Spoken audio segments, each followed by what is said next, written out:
that. Okay, go ahead and ask me what you wanted to ask me. Yeah. Um, oh, Gordon, I need to find something here. Yeah.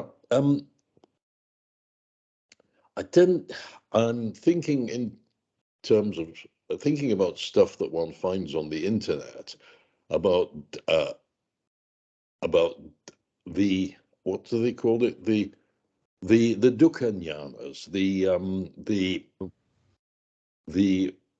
realization of dukkha, and this sort of fear and anxiety and disgust and all this that people like people in the Mahasi method and following that 16 step path tend to say that they have to get. I mean, Daniel Ingram, as I remember what he wrote, seemed to get that realization every time he got an arising and passing away. He got the dukkha jnanas, and he had to go through all that and come out of it again, come out of it the other end, blah blah. Now, obviously, in the suttas, you don't get that. That seems to be all in the commentaries. Fair enough, but Actually, it does have a root in the suttas, and we'll talk about it in a moment. Go ahead, I'm right, listening. good, because I'm questioning whether, in some sense, when I find myself, which I do quite a lot, and I sort of meditate to get out of it, in a general feeling of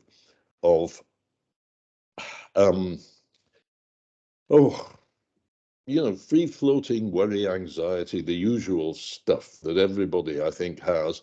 I mean, is that something like a realization of dukkha, or is it just free floating anxiety and all that? Well, it depends upon whether you like it or not. The way that you talk about it using the word anxiety is more than likely people are generally not going to like it. No, one doesn't like it. One doesn't like it at all. I mean, that's largely, well, in many ways, that's why one sits down, meditates in order to calm the anxiety. Okay. All And, right. and although it tends to be that then you think of it, well, this is the sort of standard what do you call it, hindrances, sort of worry and even remorse for the past, worry for the future, that sort of thing, Hmm. that you get in the suttas.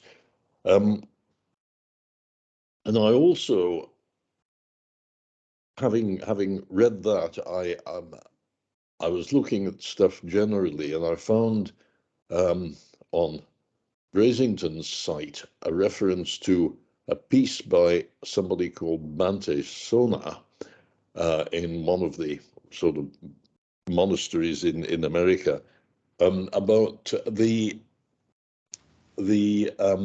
nimitta that some people seem on. Nimitta. Yeah, Nimitta. nimitta, that people seem to be very keen on, and this Sona has a very good Yeah, take on. misguided but keen. Sorry. Misguided but keen. uh, um In fact, you could say, going back to that original point that we were talking about the music, when you go to that concert and hear that music, you've gotten it because it was input. But then you go and you repeat that piece of music, and not only that, but it's bits and pieces, and often rearranged, moved around, mhm. repeated in different ways, etc., like that, so that what you're remembering is not exactly what was played, especially note by note, because we tend to remember the melody line and we don't remember all of the other stuff that was going on that supported why it was so Yeah, beautiful. It was the yeah. harmonies behind it that made it beautiful, but when we remember it, we only remember basically the line of the melody. Okay, where I'm coming from with all of this just recently is that is a nimitta. Is that right? Right, that's exactly a verbal nimitta. Well, they seem to be very keen on having it as a sort of something in your head, or some sort of piece of concentrated something, and It's not describing all real. the metaphors. When you were in front of that orchestra sitting in those concert seats in that concert hall, everything was real. When Uh-huh. you're humming that tune in the beginning and then humming it later, getting it all mixed up, and then humming it even more and not liking it so much, that none of that's real. Yeah, It's all in the head. sure. That's the Sure, that was nimitta. because Nimittas then, by definition, are not real. it's unreal. That's why I was asking if it was what do you call it? Unsatisfactory, not unwholesome. Okay. Well, it depends. Mm. That in fact, if you're having wholesome thoughts, then those thoughts are wholesome. If you're having unwholesome thoughts, those unwholesome, right? But neither one of them are actually real. Yeah, yeah, okay.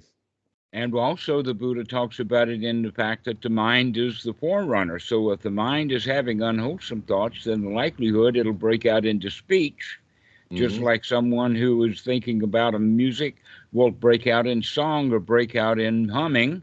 Yeah, yeah. Okay. Mm-hmm. Okay. So, the next step then is under ordinary situations would be actions. For instance, people who are, let us use the word radicalized, they think horrible thoughts about an individual, maybe a politician, and then they'll put something on the internet, on social media, sort of threatening the guy. And that's when the FBI starts getting interested, if you're out there actually threatening. Why? Sure. Because the next thing after the threats is the action, Of the course. doing it. Of course. Right. Okay. So that's the sequence is um, thought, speech, action. And Mm-hmm. in that process, we're beginning to build up habits because it takes a whole lot of thinking about something in order to get up and act upon it. It's Sure. very rarely, for instance, if you think of getting something to eat, you'll think about getting something to eat a dozen or more times. Or if you've got to go out and travel to get something to eat, maybe 100 times you're thinking about eating before you actually eat. But if you never thought about eating at all, if it never occurred to you at all, then the likelihood is that you're not going to wind up eating. Yeah. Okay? So those thoughts can be wholesome or unwholesome. For instance, someone on a diet and thinking about food a lot, that's an unwholesome thing because it's interfering with his diet and it also makes him feel bad because he's not got the food that he wants. He doesn't have the strong determination. He doesn't have the wholesome thoughts of, gosh darn it, I can do that diet. I'll leave that stuff alone. I can do this, Mm-hmm. Mm-hmm. as opposed to having poor me, oh, I'm so hungry kind of thoughts. Mm-hmm. Okay, so we can think about any particular thing and have either wholesome or unwholesome thoughts about it, and the unwholesome thoughts are generally going to lead to dukkha, if not already dukkha by definition. Okay. So let's get back to the point that you were talking about. Let us say the soft approach versus the hard approach versus the absolutely really hard approach. And that the Buddha in Sutta number 20 in the Majjhima Nikaya actually mentions five ways to practice. And the first way is generally the most beneficial, and it also is the one that should be done the most often. Only occasionally should we revert to the rest of them. Okay? And that is in the sense of the Eightfold Noble Path talks about changing our thoughts from unwholesome to wholesome. And in its companion, the Anapanasati Sutta, it talks about gladdening the mind. Right. Okay, so that's the first step, and it's the most important one, and it's the one that I generally teach from. Okay, so in order to go further than this, let's talk about the sutta in the Samyutta Nikaya called the horse trainer. A horse Oh, trainer yes. went. Horse Yeah. trainer went to the Buddha and asked him how he trained his students, and the horse. Then the Buddha talked about the horse trainer, how he trains his horses, in the sense that he starts with the soft approach. Hmm. And if that doesn't work after a while, then he'll try the really rough approach. And if that doesn't work, then he'll try a combination which takes skill of the hard and the soft together, both the carrot and the stick. Yep. Okay? And so if the carrot doesn't work, and the stick doesn't work, and the carrot and the stick don't work, then the horse trainer will kill the horse. Hmm. Okay? And that the Buddha says is that's exactly the way that we treat our students. We try the soft approach and then the hard approach and then the hard and the soft approach. And if that doesn't work, then the student's probably not going to get anything anyway. And generally, we're talking about those three steps take years. 1, 2, 3, 4, 5 years of the soft approach. But sometimes students do such outrageous behavior that you take the hard approach. Okay, so the next step then of what is the introduction to the hard approach is within that Mahasi context. And that is that you got to see dukkha as really dukkha. I really got to see the stuff. I mean, this is really evil. It's taunting you. And so you begin to see the bad aspects Hmm. of your unwholesome thoughts. If you can't just gladden your mind out of them, then we start reflecting upon how badly I treated my sister in that argument. Hmm. Okay. And that brings on a sense of guilt and remorse, and Yep. also fear, and with the fear, anxiety. Yep. Okay. And so the guy is now going to be on guard for any wrongdoing that he has because he knows he's going to really feel bad nowadays. In the old days, he did wrong and felt a little bit bad. Now he's going to really feel bad. Hmm. Okay. And this is very much the Mahasi method. And that's why in the 16 stages of insight, it winds up being step 6 is uh, fearfulness, which is the anxiety. Yes. Okay. Now, uh, the next step after that would be misery. Yep. So we can talk about these two things in the sense that if the student is taking that hard approach and going after, oh, this is so terrible that I've screwed up. These thoughts are really terrible. Okay. Hmm. Then what happens is that this can be set in as a kind of a habit, that it's only a temporary kind of thing. That in fact, in the Sutta number 20, it moves on to the point about just relaxation. And Uh-huh. another one is to accept. You've heard me talk about the dark night of the soul. That's also one of them. Is just accept that you've screwed up. That Hmm. generally the students will take that second one on all by themselves. I think that that's what's really happened to the Mahasi method is the students have picked up on that negative stuff and really run it into the ground. To really feel miserable when you have negative thoughts or unwholesome thoughts. But then that too is kind of a dukkha, that you give yourself dukkha about dukkha, hopefully that you will avoid that dukkha. Okay. But the soft and the hard approach would be both seeing the dukkha as it is, seeing the unwholesome as it is, and yet accepting it. So we beat ourselves up and then we give ourselves a carrot, that we accept ourselves, warts and all. Uh-huh. Okay, so the Buddha has actually got a fairly sophisticated method of this kind of stuff, and you can see that various systems and techniques will overemphasize one of them without even figuring out what the other possibilities are. Uh-huh. Okay. And then in that sequence of 5, the last one on the list is where it's described as with strong determination, like. Now, this is a mental exercise, but it's given the metaphor of clenching one's teeth and shoving the tongue to the top of the roof of the mouth, Yeah. like clenching your fist and say, I Yeah. got to do this. This is just, I got to do it. Okay. And so that's the way that the Buddha says that's the final resort, is just force yourself to not have those unwholesome thoughts. In the case of what we're talking about here is a kind of a silly joke. The song that orchestra played, where everybody is enjoying it, now you played it for yourself and you really enjoyed it for a while, and then you played it and got tired of it, and now you're playing it and you want that thing out of your mind. How are you going to throw that song out of your mind if you don't want it anymore, because you've got it ground in now?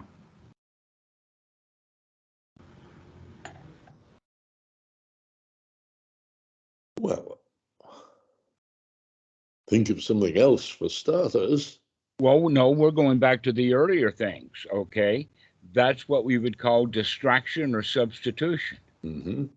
An example of that is that if dogs are growling and barking and about to fight with each other, you can distract the dog. If the dog is a ball catcher, you can start throwing balls towards the dog and get him distracted from those balls. Also, you can feed the dog. You can call the dog off, but you don't go and punish the dog the way that the Mahasi system is set up for the students to punish themselves. It's called a distraction. Okay.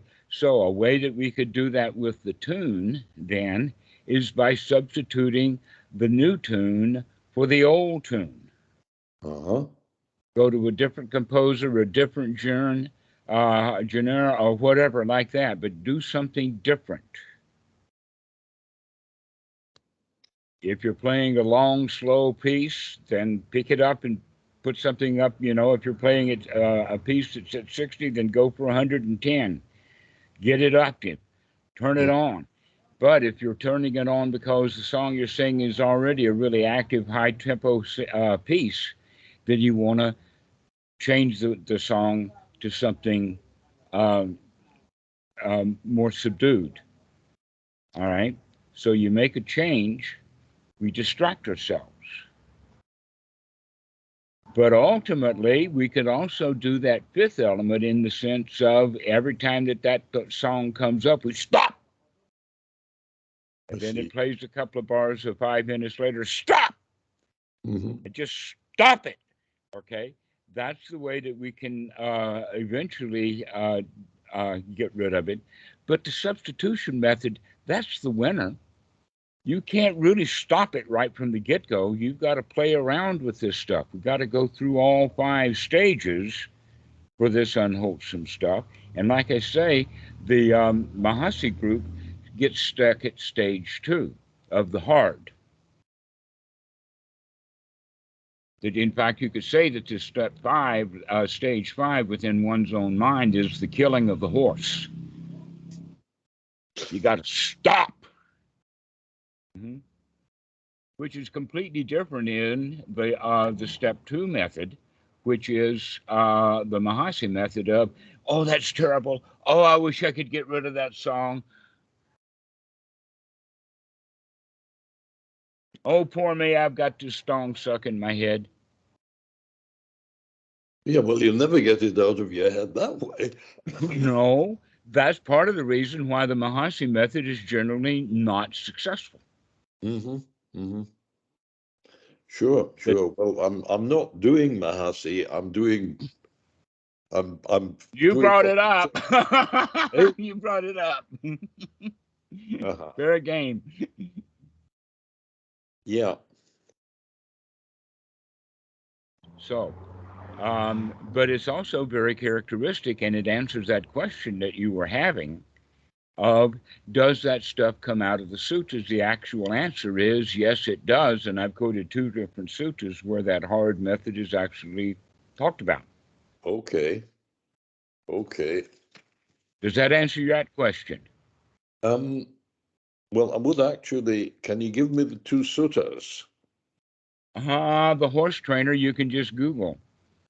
The horse, yeah, It's in the Samyutta Nikaya. So always use the word sutta when you're Googling, and that will make yeah, sure that it knows that you're not looking for Highway 47. uh-huh. It's the, MN 47 will give you not just the sutta, but it'll also give you all about Highway 47 in Minnesota. sure, yeah, MN 47, okay. No, No. I'm just joking. When you know that that was out of Sutta number 20. this is, Those yeah, five. okay, I've got marked in my PDF, I've got a note so that I can find number 20 in the Majjhima Nikaya. Yeah, fine. I've got a PDF of the Nyanamali and Bodhi translation of the Majjhima Nikaya. So that's, yeah, so I've got that one marked, number 20. But what was the other one apart I from said those? Google the horse trainer sutta. That's not 20, number 20 is not the horse train. No, it's in the Samyutta Nikaya someplace, I'm sure. Okay, Samyutta Nikaya. Okay, fair enough. Now, the Samyutta Nikaya has 52 different groupings, and then each of those groupings, it'll have a number of suttas. So it'll be like number 74.46 or Oh something like yeah, that. yeah. Difficult to find. Well, not difficult to find because you can Google it, but Yeah, fair you enough. can go. I mean, Google's the way, and we can do many things with Google. It's remarkable, isn't it? I mean, yeah. Yes, time was we had to go to a library and pull down a whole lot of books. Yeah, but look at the difference in the technology. But both the library and all the books took a huge amount of effort by a huge number of people, hugely numbers of years ago, to get libraries going. But Mm-hmm. with the software and the Google that we have nowadays, it's just a tremendous amount of work that Yeah, one person will do, and then somebody else will put something on top of that, and then somebody else will put something on top of that. I mean, basic computers and then basic operating systems and then connecting computers together. And I mean, there's all kinds of steps in there that eventually gives a Google um, search box. And then all the technology that they've been doing by crawling through the entire web as best they could to get data so that they can answer the questions. And then AI is now built upon top of that. yeah. Now that they've got access to the information, you see, one of the big problems with the AI is that you had to feed it data. Well, now the AI's got Google searching. It can go find the data. Yeah, yeah, yeah.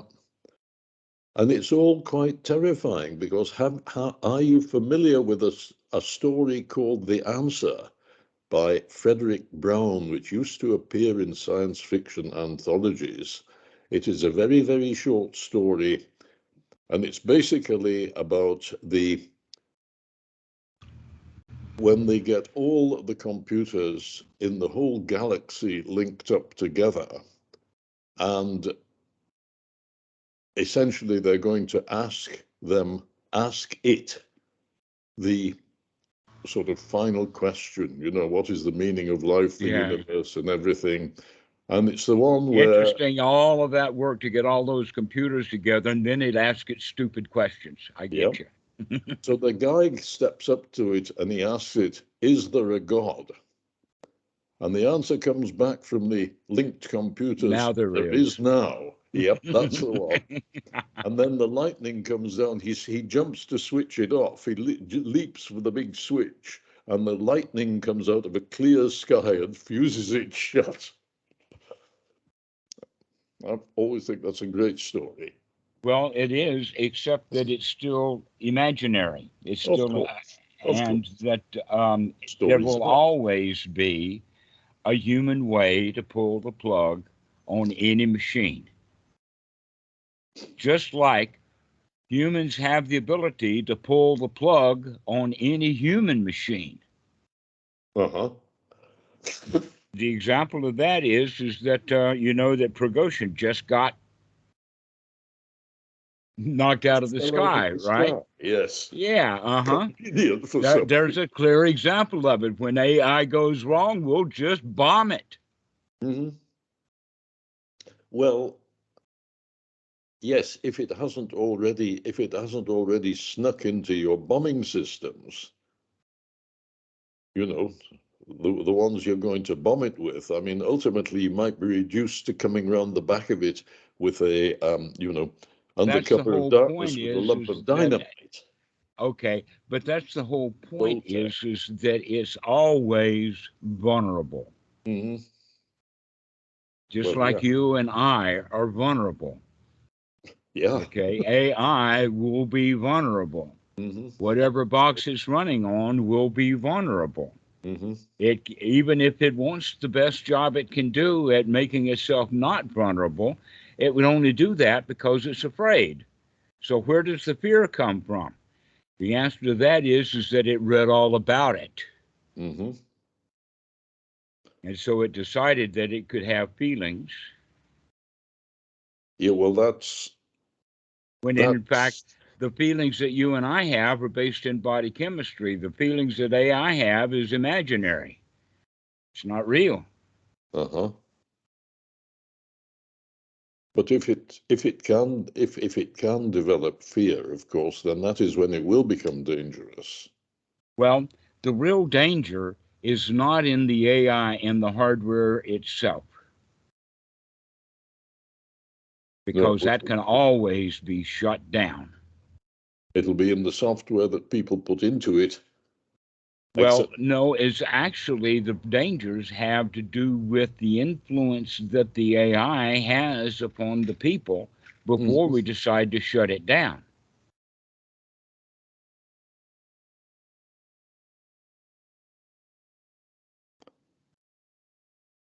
Well, yes.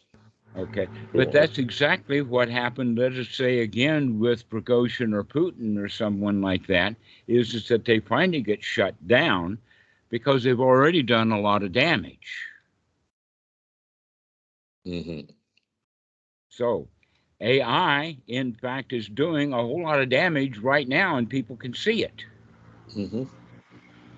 that they're calling for shutting it down. And why? Is because uh, the AI, like Twitter, is unregulated in the sense that it can read anything. It can have both true information and false information, which is exactly like a human having both wholesome thoughts and unwholesome thoughts. Hmm. So, if we were better controlling what information we were feeding to the AI, then maybe Hmm. we could start to controlling the better reading or the better feeding of information to humans. Because I would say that the amount of false information that AI puts out is quite small compared to the false information that on social media, for instance, the humans are putting out. That in fact, one of the main reasons for having a newspaper so many years ago, and I'm not talking about having a newspaper delivered to your door because everybody would do that. I'm talking about the guy who owns the newspaper Hmm. wants to own the newspaper, not to make a profit off the newspaper, but to spread his own bullshit. Well, of course, we get that is particularly apparent in Great Britain with the right-wing tabloids, which really are, engaged in spreading huge amounts of bullshit. Hmm. Everybody knows that. And of Okay, course, an awful so lot of people like to have don't their. fear, don't fear AI. Fear the stuff that people are telling it, Hmm. Sure, sure. and who is running the thing. Because you can think of the AI as very much like a social media site or a newspaper. And that the people who want power will try to control the AI. Of course. And so it's not the problem with the AI itself, it's the fact that the AI has been fed the wrong kind of information. Now, as information grows, you see, 10,000 years ago, there was very little information. People did not know how to plant crops, for instance.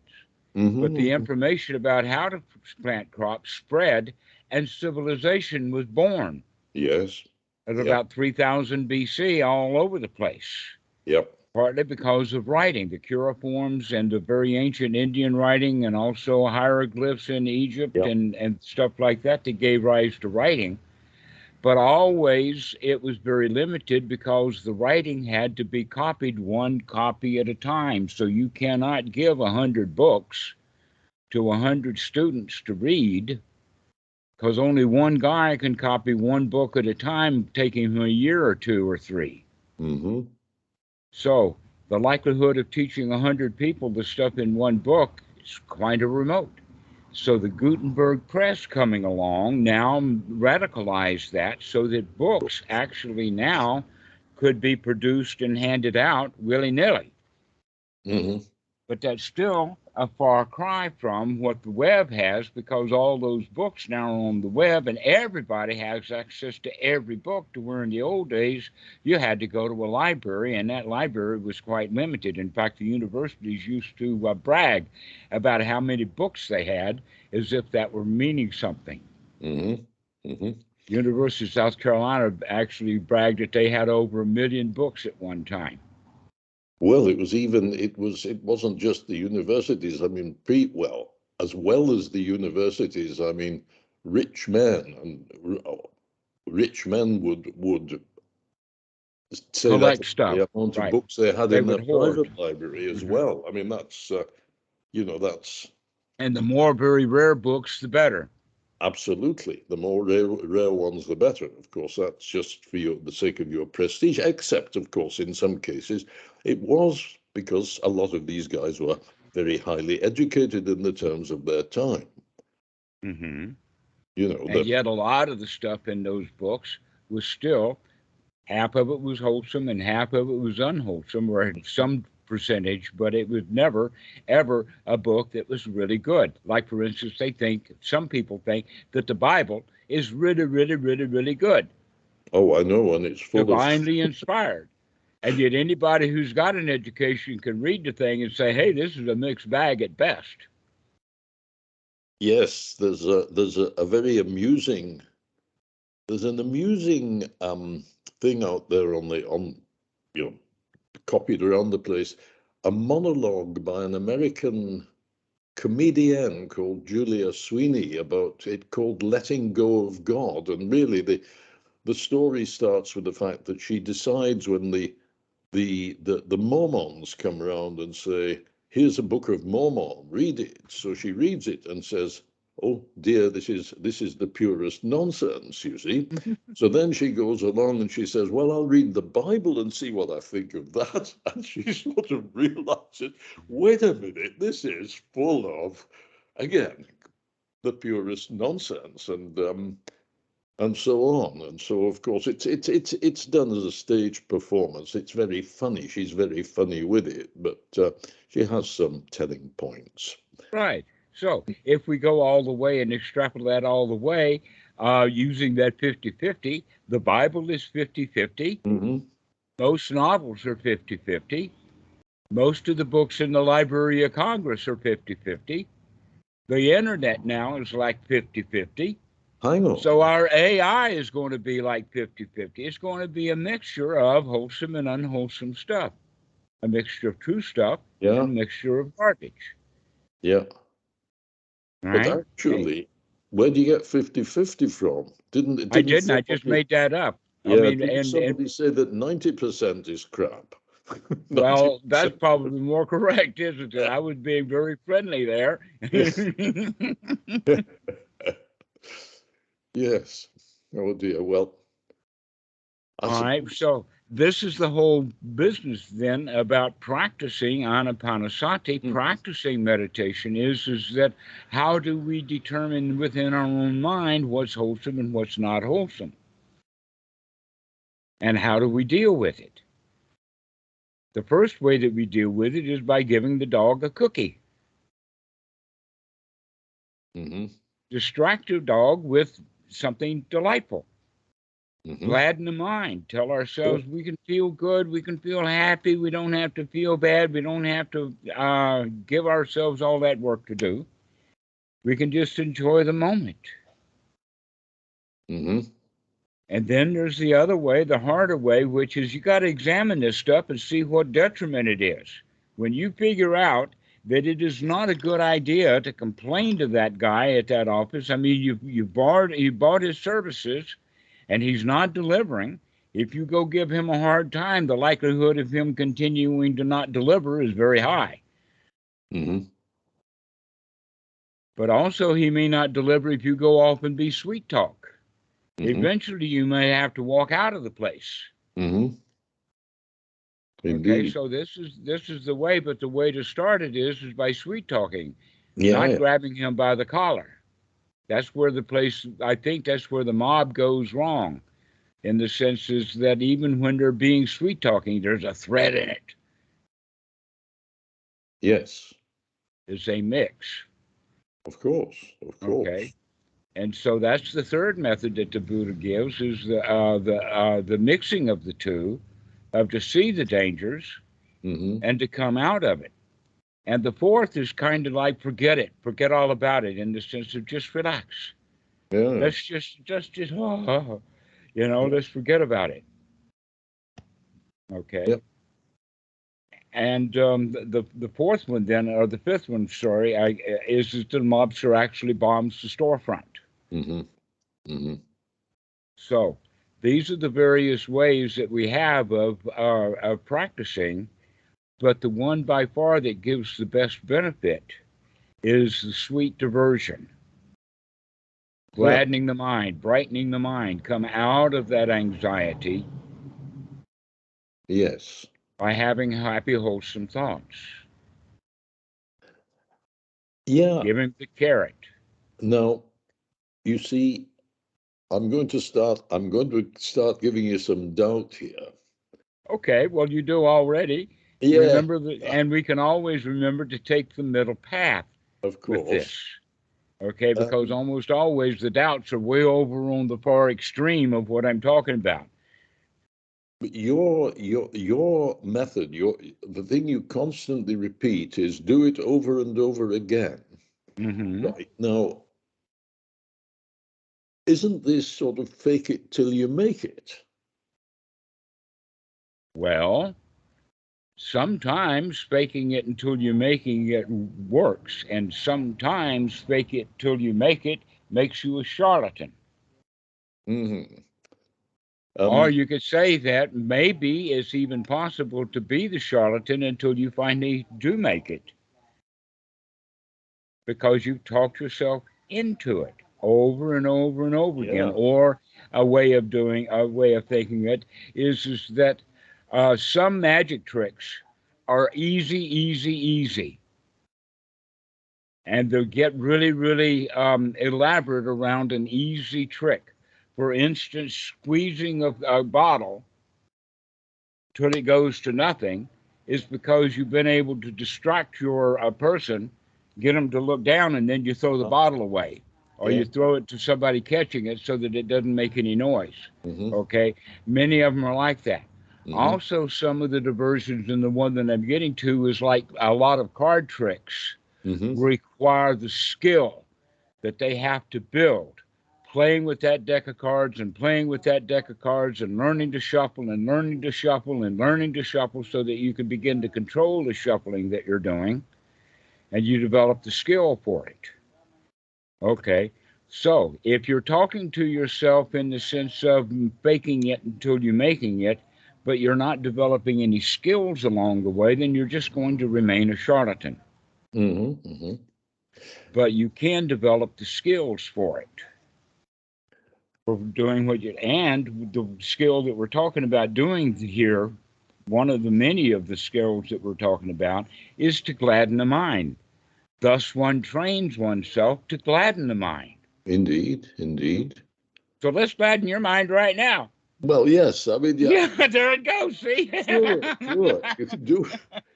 Yes, but you see, look, what I'm saying is the doubt I'm raising, this one, is that it seems that one is, the whole point of all this meditation and all this anapanasati and all this Buddhism is to induce ultimately in the mind a kind of complete Release. step change in how you look at things, a complete change. Now, your method, Getting okay, it you're out of the going to say sutras. it's Let's your go method. for You're the going to say method in that, the sutras. but it's sort of keep on doing this. But how do you, will it's not going to produce a step change. It's not, or a major sort of paradigm shift, they call It it. changes immediately, and it major changes, just like when I said to you, and let's do it again. Let's gladden the mind and see that, in fact, see, already. Can you do that? Can you remember to gladden the mind? And then do it, because not only are we building it as a skill to remember to do it, but we get the immediate benefit of it right then and there. Mm-hmm. Yeah. Sure. That's the whole point, is can we get it right then and there?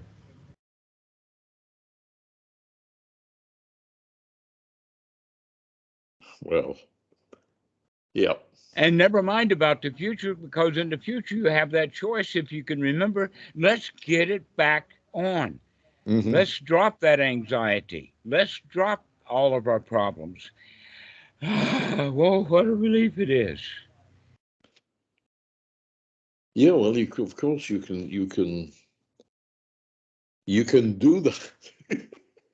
Yeah, see, there you go again. You can do that. That's Of the course whole you point. can, but it doesn't avoid the fact that the shit, there's still shit out there going to hit the fan at some point. Ah, but if you can develop this, then when the shit hits the fan, you can know it's coming and you can stand away from the fan. You don't have to sit there and get stuff all over you because you think that it's your fan that their shit hits. Uh-huh. Okay, so let the shit hit the fan is not your fan. Get out of its way. Stand aside. Hold your nose.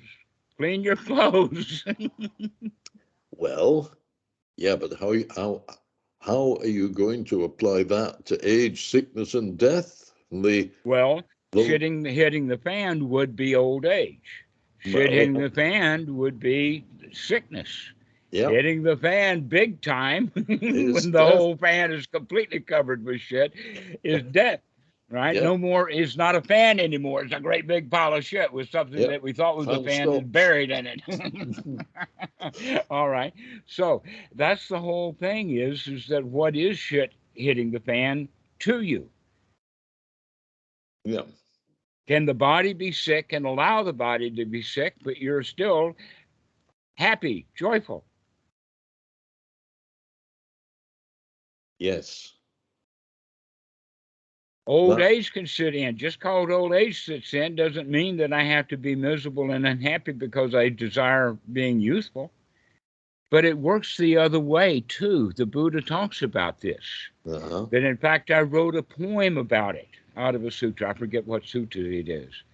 But the little poem goes, pride, pride for being alive. Why am I proud for being alive? Because dead, dead, I'm going to be dead. So why should I have pride for being alive? Okay, so that's one of them. Of the three, young, young, being young. I love being young, but I'm going to get old. So why should I have pride? Pride for being young. And you see that all the time. The younger said, "Oh, old man, you don't know shit," right? Mhm. Guess what? He may know more than that young one does, but the kids have pride for being young. and yet they're not going to stay young. They're going to get old. Ah, well, I suppose you could also say, and it's equally, presumably, it's equally bad to say pride for being old, because I know a lot of shit that I didn't know when I was younger.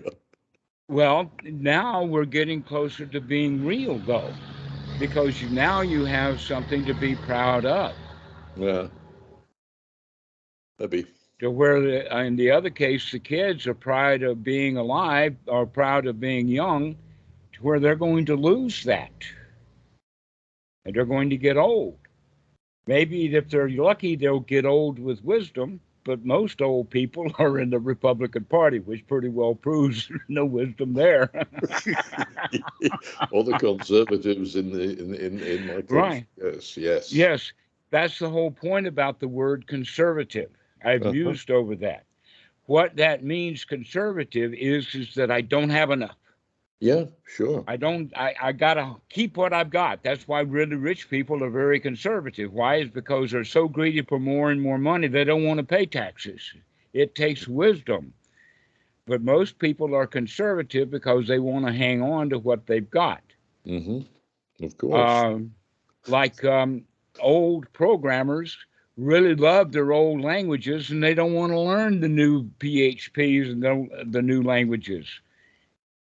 Because in the old ways, we always had this context like this happens before that and this Yeah. happens after that. Within the way that the web works, is that, oh, you got to do this first and then you do the first thing. And Mm. so things are out of order and whatnot. And so the old programmers get confused and they don't like it. So um, basically, the conservative is the one who is feeling like he is a loser, Mm-hmm. and that the liberals are the ones who are giving stuff away. They're very liberal with things because they have the feeling that they have enough. Now, both can go to the extreme in the sense that the liberals will spend too much money to where the Republicans, they don't want to spend any money at all. They want to keep it. Yep. Yep.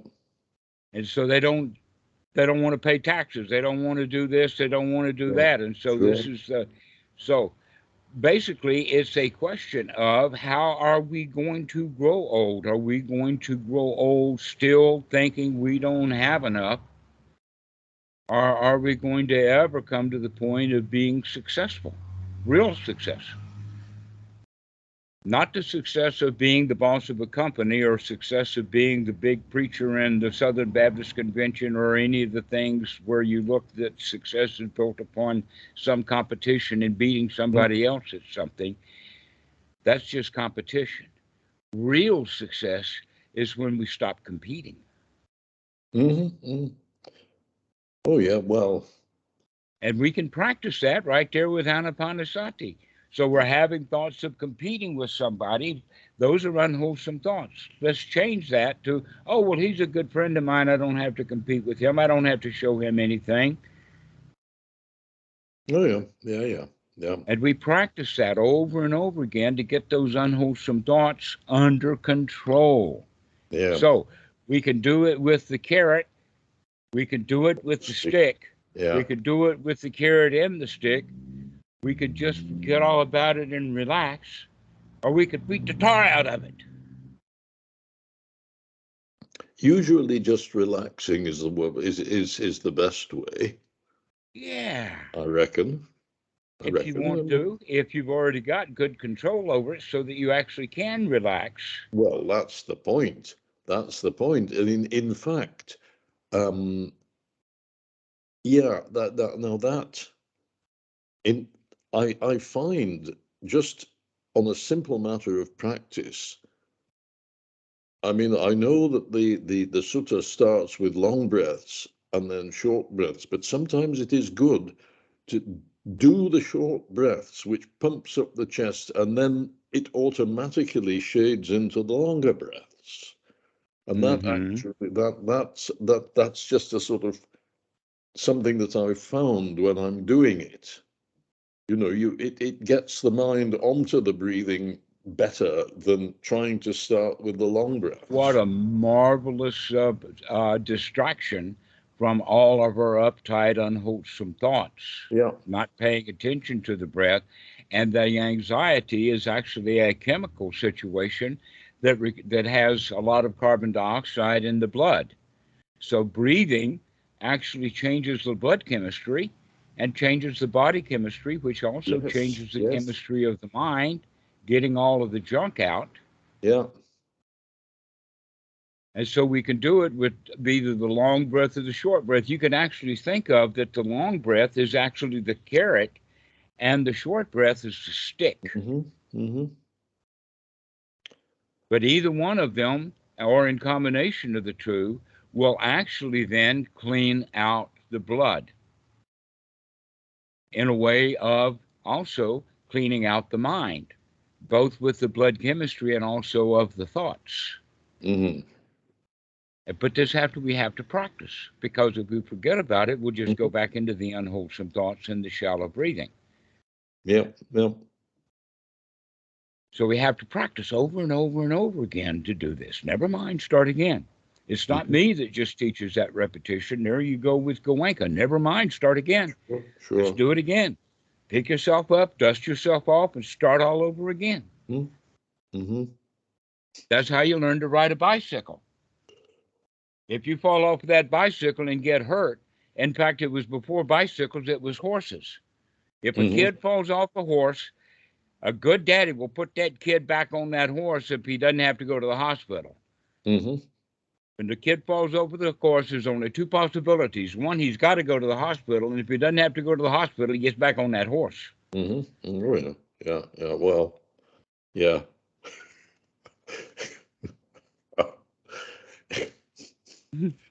Well, but you don't let the kid go sulk under a tree. This always takes me back to all these old sort of Western movies where you have all the wonderful quotes you can mine out of them. You know that guess a man needs to get back on his horse. Yeah. Mm-hmm. Right. Well, Anapanasati students, they need to get back on that breath. Yeah. Sure. Right. There's another one out of the Old West. Two wrongs don't make a right,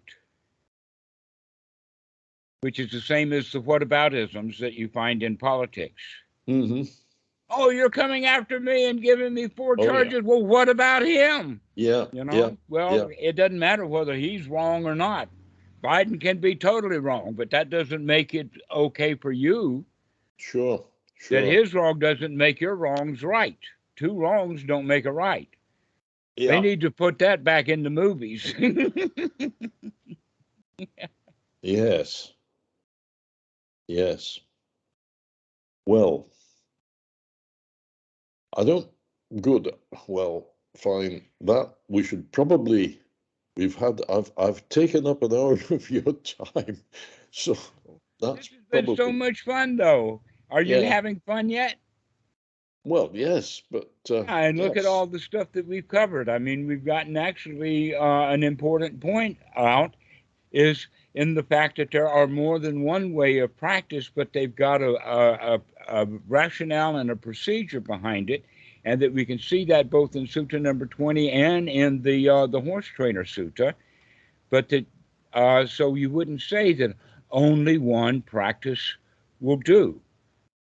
But in fact, we do need both the carrot and the stick, but we have to learn how to apply them. Yeah. For instance, if you've got a donkey pulling your cart and you dangle that carrot in front of him, that donkey is going to go most of the time. But sometimes you got to take that carrot off that stick and whack the donkey with it. There's also the point from that is that a well-trained horse only needs to see the shadow of the whip. You know, they had whip stands and things like that, and so long as the whip is in the stand, the horse knows that. Yeah. But if that driver gets that whip out of the stand, the horse is going to start running faster without the whip having to actually been used. So Pavlov and his salivating dogs. Precisely. Right. Okay. So that horse was trained Yeah. so that he responds to even the shadow of a whip. This is actually how we can train our minds so that even the shadow of dukkha and hot, we're out of here. Yeah. Yes. We can see it coming. If we can see that whip coming out of its stand, then we know it's time to do something before the whip is put into action. In other words, the shit hitting the fan. Mm-hmm. So if you know that, why don't we hide the fan? Mm-hmm. Indeed. Or better than that, why don't we pay more attention to where that shit's coming from? Indeed. Indeed. Of course. Right. So this is your method. That we've got more than one method. Mm-hmm. That we've got the hard, we've got the soft, we've got the soft and the hard, and then we've got the strangle. Mm-hmm. And we have the relaxation. Mm-hmm. Good. And you can use any one of them at any time that you remember that you've got choices like this. Yeah. Yeah. Okay. Okay. All right. Gerry, Right. this has been a great call. Thank you. Well, thank you. Thank you. It's always fun. Yeah. Okay. All right. Well, we'll see you soon then. Yeah. Okay. Cheers then. Bye-bye. Give you a carrot. All right.